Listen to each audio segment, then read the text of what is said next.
ప్రజాస్వామ్యంలో ఎదుటివాడు తప్పు చేస్తున్నాడని చెప్తే ఆ తప్పుకి శిక్ష చట్టబద్ధంగా పడాలంటారు కానీ కర్రకి కర్ర కత్తి కత్తి అంటే కనుక అది అత్యంత ప్రమాదకరం.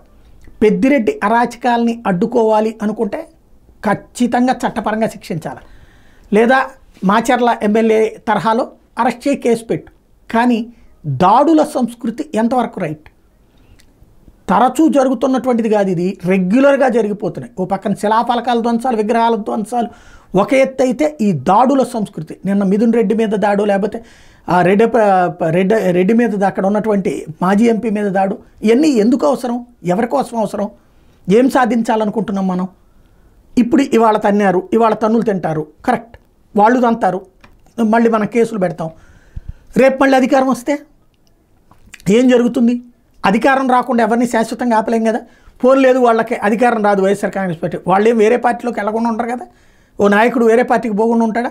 అప్పుడు దాంట్లోకి వచ్చిన తర్వాత నేను ఊరుకుంటారా? అవసరమా ఇది గొడవలు? ఇవాళ తీసే ప్రతి ఒక్కళ్ళు, ఇవాళ రాయి వేసే ప్రతి ఒక్కడు రేపు పొద్దున రాయి దెబ్బతింటాడు, ఇవాళ కర్రతో కొట్టే ప్రతి ఒక్కడు రేపు పొద్దున కర్ర దెబ్బతింటాడు, ఇవాళ కత్తి వాడే ప్రతి ఒక్కడు రేపు పొద్దున కత్తి దెబ్బతింటాడు, ఇంకా ఎక్కువ దెబ్బలు తినొచ్చేమో. ఎందుకు ఈ సంస్కృతి? ఆపాల్సిన అవసరం ఉందా లేదా? ఆత్మవిమర్శ చేసుకోవాల్సిన అంశం.